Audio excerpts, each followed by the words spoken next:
Hi, everyone. I'm May Cintino, the CEO of Hello Sponsor, an event technology company focused on enabling event managers to track, measure, and grow their sponsorship ROI all in one centralized database. Before we kick off our conversation around how to think like a sponsor, I'd like to take a moment for everyone to introduce themselves and talk briefly about their word of inspiration. I'll kick it off. So my word is compassion. Ooh. I chose compassion because to me, compassion means kindness, strength, and empathy. Specifically, I think the value of compassion is intertwined with some polarizing and negative concepts.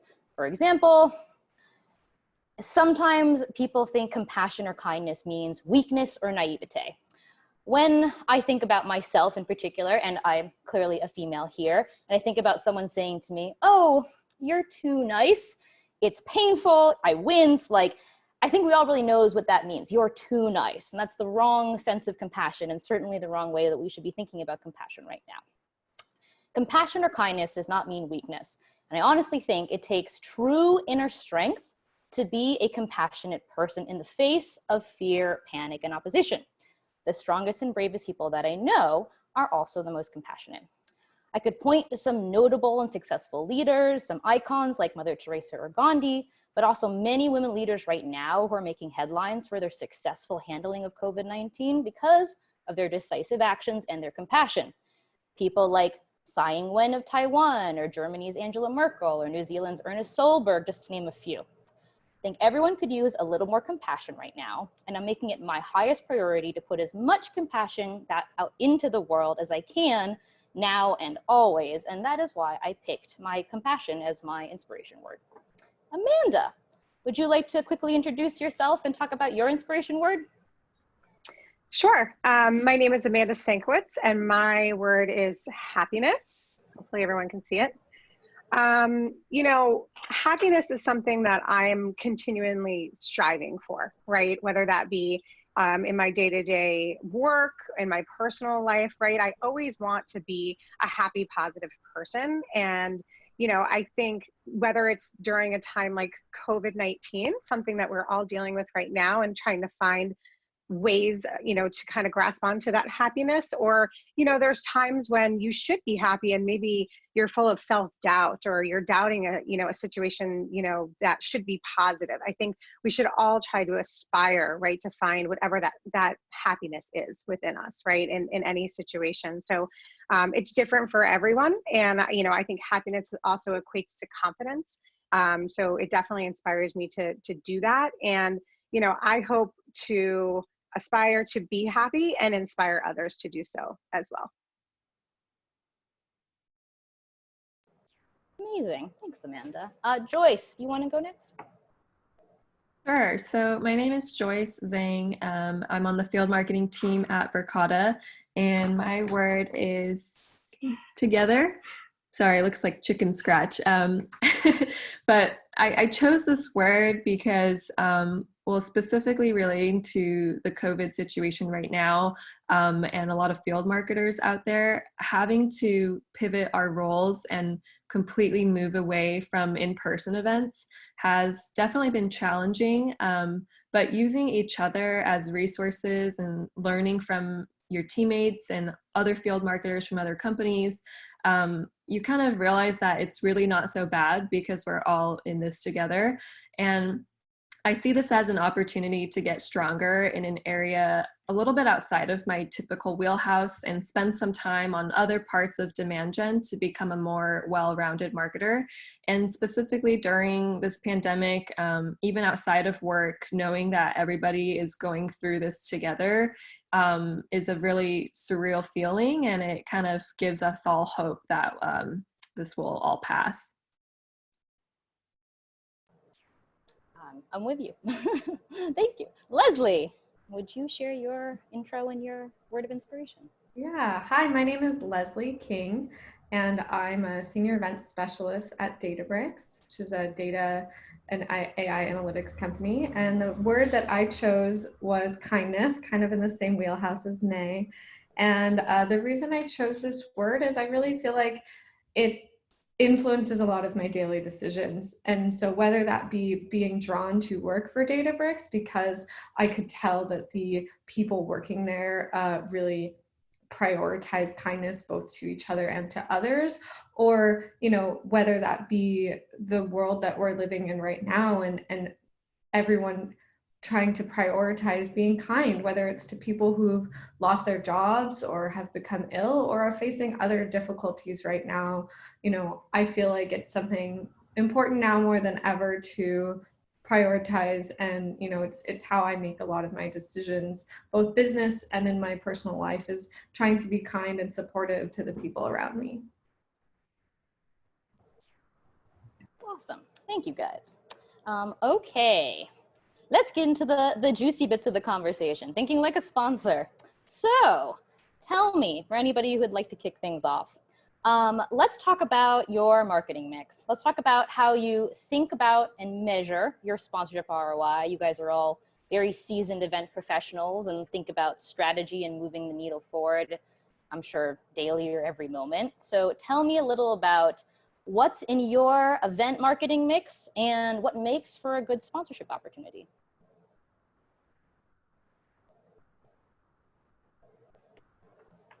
I'll hop in, May.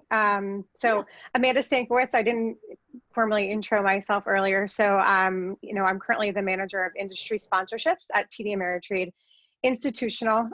You know, so we work in the B2B space, and I work directly with the registered investment advisors. You know, I'm building their business to better service the end client, right? So, in this world, it's super hands-on, which I love, right? I can really sort of feel what we're doing, and it's much different than the vast space that the retail side of our business is, right? So from a marketing mix, right? So I manage about 150 events, and what I do is I tier them from tier 1 all the way to tier, you know, call them 6, 7, which might be, you know, virtual events would be usually my 7th, and my tier 1 would be the largest footprint that we make, right? And when, you know, from a marketing mix perspective for all these different events, I'm always looking at, okay, you know, where can we increase the brand awareness, right? Where am I maximizing the sales opportunity? How am I extending, you know, our advocacy efforts, our sustainability efforts into the industry, right? So, and then also, like, what are our business goals? You know, at that time, is it annual goals or is it quarterly? You know, can this event lend to, you know, sort of accomplish those goals? So there's a lot of different opportunities and a lot of different objectives, you know, so, you know, it takes sort of one person to sort of see the entire landscape, and that's sort of what I'm responsible for.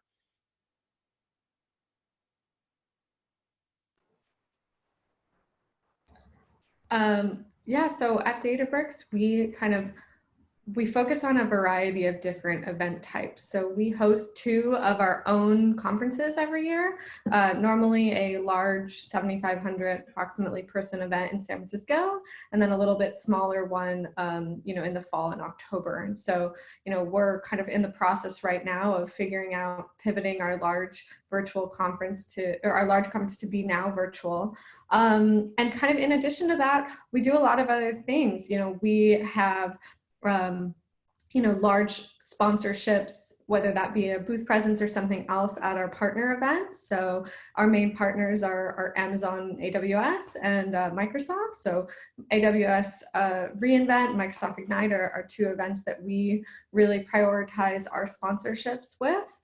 And then additionally, our field marketing team hosts these smaller regional events kind of all around the world that some are kind of, you know, more focused on a hands-on training, and then others a little bit more focused on, you know, different products and things like that. So we kind of have different strategies for our different types of events. And in terms of measuring, you know, a lot of it is, you know, multifaceted. So we're focusing on, you know, what's the new business pipeline we can bring in, but also, you know, trying to expand deals that we already have. So different types of events we kind of have different focuses on. We've recently hired a head of account-based marketing to lead those types of events for us. And so, our team's really been putting a higher focus on that. And, just like everyone else, we're trying to figure out how to make all of these events virtual. So that's kind of been the latest focus for us. So at Verkada, the marketing team, I feel like we operate a little bit differently than some marketing teams at other larger companies. And so right now, because of the stage that our company is in, we're very, very pipeline focused. And so everything we do is just mainly for the purpose of demand generation. We have a pipeline goal we have to hit every quarter. And right now we measure events. We measure the ROI by first touch pipeline. And so when opportunities are generated from an event lead, the lead only gets attributed back to the event if it's the very first touch on the account. And so for our strategy in terms of field marketing, we're trying to bring as many new untouched MQLs to our sales reps as possible. And so for now, in our event marketing mix, it's like a combination of trade shows and conferences in all different industries. Verkada does physical security, so it's pretty industry agnostic. Like every industry eventually does need physical security and video surveillance. So we do a lot of trade shows. And then we also do some in-territory regional events. We do a biannual customer summit. And then obviously now with the pandemic going on, we've kind of pivoted everything to, we do a bunch of webinars every week. And then we've also been hosting virtual lunch and learns. Awesome. So from, I guess, your lens, and I know this is kind of like a dual part question, because in the world, it sounds like, I believe most of you guys were focused on in-person events and sponsorships prior to COVID-19. So in the world of real events, was there, like what type of sponsorship opportunities were you looking for, or what were the ones that were the biggest bang for your buck as it was serving like your different individual goals? So maybe it's a couple types of events, or maybe the goals are, revenue versus brand awareness. But what were those like perfect opportunities, or even share like your favorite sponsorship that you guys have put together so far? And then we can talk about virtual as well separately. I'll hop in, May. So, from my perspective, one of the things we're always trying to do for the brand is sort of have the opportunity to create a story on site at these in-person events. And what I mean is take a step back and look at the partner, the audience, right? And who are you to TD Ameritrade, right? So what are the demographics? What's the message that we want to be presenting on site? Everything from, pre-event, during the event, and post-event, which I find to be probably the most important piece of the puzzle, right? So when I look at a good sponsorship opportunity, it's lending, the right audience, the right booth, sort of traffic, right? And everything from presentations to client and prospecting events, right? It's all one beautiful package that we're threading the same storyline, whether that be a product promotion or an advocacy effort or whatever it might be, so that attendee will say TD Ameritrade and then X, whatever it was that we were promoting on site. And the partners of those events are allowing us to do that, right? And have the creative freedom to really create that experience. So for me, that makes a good sponsorship opportunity.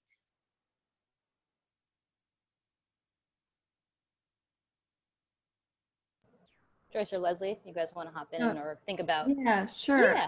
So I think for us, when I'm looking for a sponsorship opportunity, back when we were doing in-person events, I would first focus on like finding which event has the right target audience. And so right now for Verkada, one of our top industries is education. And so a lot of the shows we go to are like education technology shows for certain regions or certain states, or sometimes it's like a national ed tech show. And so at those ed tech shows, if there's 1,000 attendees, a lot of times there are a lot of teachers there, but teachers are not necessarily our specific target audience. And so certain things that I always make sure to ask are like, what percentage of those 1,000 attendees are like directors of technology or people that would actually be in charge of the physical security. And so I make sure to look at the job title breakdown and not just the number of total attendees in an event. And then once I find out that, you know, there are a lot of folks that are in our target audience, some events, they also provide attendee email lists, sometimes for free or sometimes even for a low cost. Typically, if it's a really large national event, they will never provide that kind of information for privacy reasons. But we have been to a lot of smaller events that they do share the attendee email list. And so that's been always really helpful for us in terms of pre-event email marketing to get people to know about our presence at a trade show. And at the end of the day, the reason we're going to these shows is mainly to try to get as many people to come to our booth and receive a demo of Verkada as much as we can.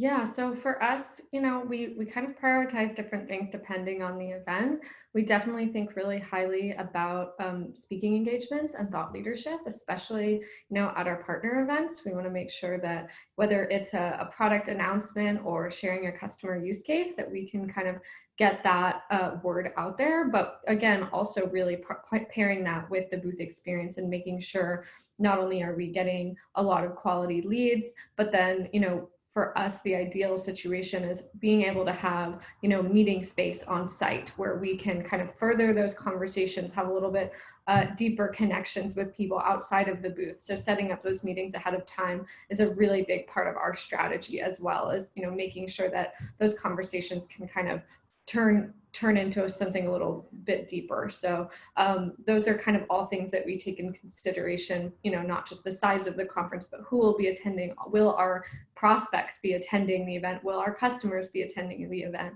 So a lot of that really goes into the decision making for us, you know, for an in-person conference.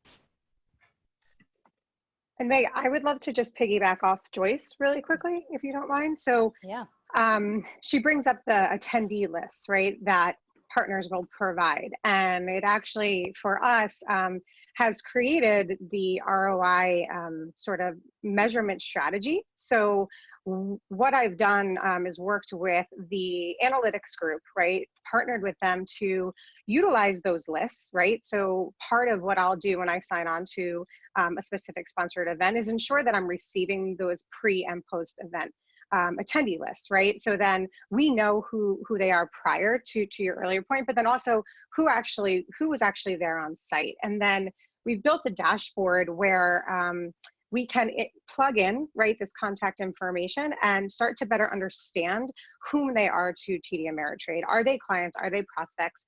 All the way down to the, you know, assets under management. And one of the things we did, and I think Leslie, you mentioned this earlier, is we adhered a 3-month rule, right? So if there was some growth, right, some share of wallet growth or conversion from a prospect to a client, and it happens within 3 months of a specific event, we will say that that event influenced, you know, that growth or conversion, right? So we can't take sole responsibility, but we can argue that being at a certain event that we potentially had engagement with such person increase their, you know, potential for growing with TD Ameritrade, right? So it's one way where, you know, there's two sides, tangible and intangible, I think, when it comes to measuring sponsorships, and it's one tangible way that we can really put some dollars and cents and see what the value is to a specific event.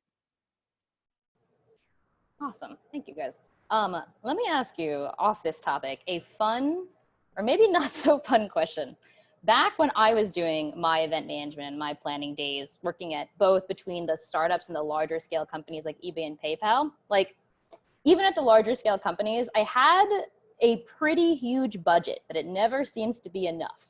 And the one, my like, I don't know what you want to call it, like thorn in my side or the hill I was willing to die on, was for how many years I told my either CMO or my events team or marketing team how we should never, ever do booths ever again. I hated booths. I felt they were antiquated. You stand in them for hours. You hope people show up, or maybe they don't. So like for literally years, even to this day, I am super anti-physical booth.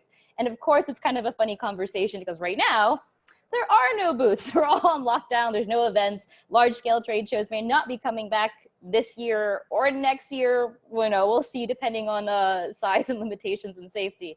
So I'd love everyone's perspective on booth, no booth, or maybe like a better way to do a booth. So let me know. I think for us, we do still really see the value of having a booth. Sometimes I don't know that it's always necessary to have some trade shows or conferences have like 10-hour expos for like 5 days. And I think that sometimes that is not necessary. You know, you could have a more condensed time and then have less conflicts and, you know, maybe see as many people without it really being that kind of draining experience.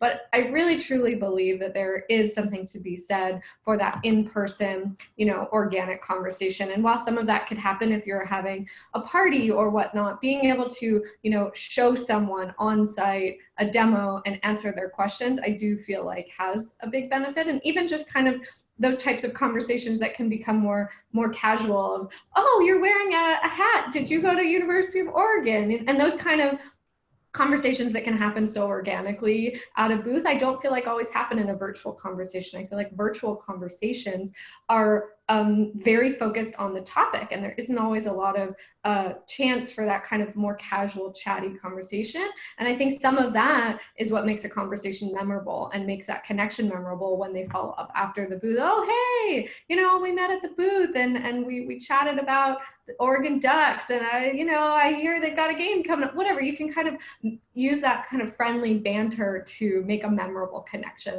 I think that is something unique to a booth experience and just an in-person experience in general. Okay, but wait, Leslie, let me ask you this. Let me clarify my point and then ask you the clarifying response. So to me, physical space is key. Like you need some sort of like you may purchase a booth, but to me, the killer is having like, you know, the panels in the back that you set up and tear down, the table that you sit in front of, like the physical, literal booth that I guess the traditional sense of the word, like to me, the best quote unquote booth space we ever had back ages ago was we set up like a gourmet barista station. I ordered like logoed custom reusable mugs that literally I had people who weren't even at the conference hunting me down because they saw them outside of the conference. Like, can I please have one of your cool mugs? Like the physical space, I totally agree is key. But to me, it's like that old traditional, here's a table, here's some banners, and there's a big graphic behind you. Is that, do you think, still important in a driver? So I think that coming up with new ways to engage and be different and stand out is really important. And I love the idea you're describing. At least for our particular company and our industry, the ability to do live demos is something that's important for us. So whether that's having the banner, having that up, having people that are able to show you on site our product, and it is pretty complex. So being able to do like a little bit of an introduction and get people to understand how it works is something that is important for us. And I don't know that that's true for every industry, but for ours it is. Yeah, I think it's a hybrid, right? So I think it's a necessary evil to have that booth, you know, whether it be the traditional booth, but that's exactly how we think at TD Ameritrade when it comes to an experience, right? So it's like we have this booth space. How can we be different than everybody else who's going to be giving away a tchotchke, who's going to be doing all the things that we know that trade shows bring? How can we be that kind of beacon of like, ooh, that's different, right? So that you attract the right people, but then also for Leslie, and I'm sure for yourself too, Joyce, and us as well. We want to do the demos, right? We want to have those face to face. So, you know, thinking through, like we did a barista bar where they came in and they stamped different sayings on the coffee. So, you know, fiduciary first, or they had our logo or whatever it might be. And I'm like, I don't know, let's see how this goes. People were raving. There were lines to get this stamped coffee, right? So it might seem novel, right, to us, but for attendees who are seeing the same thing over and over again, they're like, this is exciting, right? So I think it really is how do you use that booth space for your purposes, but also differentiate yourself? Yeah, I totally agree with Amanda and Leslie. I think, when you're experimenting at a new show where you're not really sure if it's a great fit for your company or a great target audience, um, having a booth and just standing there for like 10 hours a day is really a pain. But once you do find out the shows that work really, really well for you, having a booth all of a sudden turns into something so exciting. Because one of our strongest trade shows for us, it's just like we have nonstop traffic coming to the booth, and that's super exciting for us because that's the purpose that we are there at the event. And the traffic coming to our booth, like Leslie mentioned, is like our product is something that we need to demo to people, and it's hard to just like explain it. So we need to have like our demo stations there going through the software and showing people like what exactly is so different about us, is really helpful. And I think in terms of having a booth on the show floor, sometimes it can benefit you in the sense of like, if someone does so happen to walk by, maybe they would have never planned to go to that event to meet with you. But I do know that, like, I guess at one of my previous companies, we mainly went to shows to meet with existing customers. And so because in that situation, all the meetings were pre-planned and pre-scheduled, we didn't always need to actually have a booth. And sometimes we would actually just rent like a meeting suite at like a nearby hotel or something like that. Cool. All right. So I hear you that traditional booth may or may not be dead. Physical space critical. Definitely live demos, and I agree on that completely. And in thinking about time here, let's start talking about virtual, the new reality, right? So I'd love to know either just your guys' feelings on your transitioning to virtual events, and then some challenges or opportunities that you might see, since I think virtual might be the new norm for a while. I'm skeptical that it will become like the overarching theme of all events forever. I think I myself included, I'm very extroverted. I'm really looking forward to being able to see and touch and hug people again. So I'd love to know how you guys feel about transitioning to virtual, what you're doing, what you're seeing.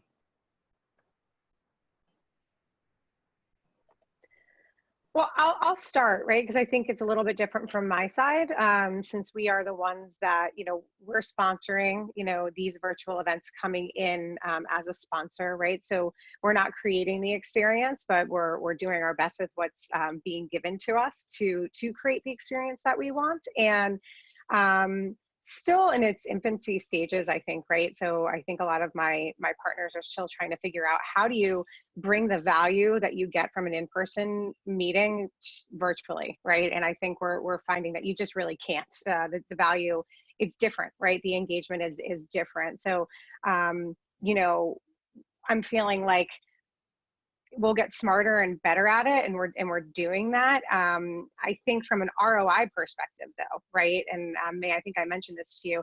I think there's a lot of opportunity there, right? Because obviously, from a technology standpoint, there's a chance to track almost everything, right? As long as you have the right parameters in place, or the partner that's willing to do so, you can track who's coming to your virtual exhibit booth, who's viewing the different content, who's viewing your demos, right? And then our big idea right now is to utilize those lists, right? Just like I had said before, and start to better understand who you are, and then continue that engagement post virtual event, right? I think the virtual event is sort of that jumping off point, but that post follow up and that engagement that you can get after is where we're going to really shine, since these virtual events don't really lend for that in-person sales opportunity from our perspective.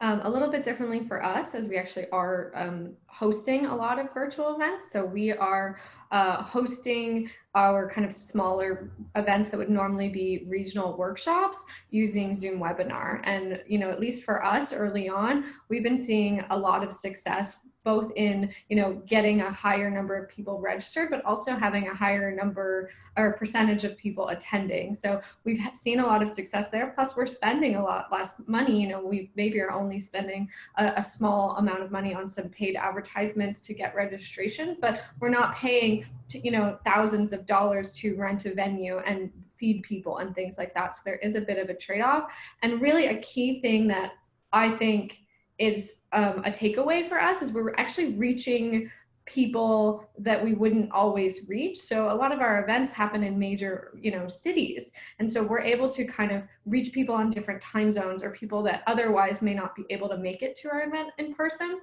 So that's been a big takeaway for us. And right now we're really in the midst of planning our what's normally 7,500 person conference in San Francisco is a fully virtual event now which we decided to make free. So we have already over 20,000 people registered for this, you know, free event. So, you know, we don't know yet how many of those people will attend, but what we can already see in the data is that we are getting attendees internationally. So it's not just, you know, San Francisco or local. We're getting more people and we're, you know, having content available on different time zones, and all of our content will be recorded and available on demand, which is not something we've done with our content in years past. So I think for us, a big takeaway from virtual moving forward will be, I think that even when we return to in-person events, we will probably keep some element of virtual, whether that be occasionally doing some virtual events on certain time zones,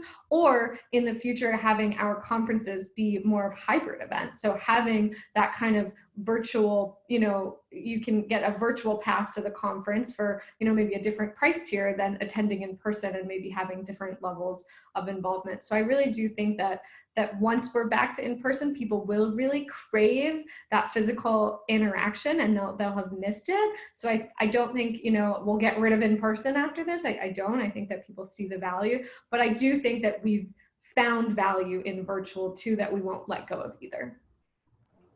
And Joyce, we're just about out of time. So if you want to share any final words or thoughts on that too, please.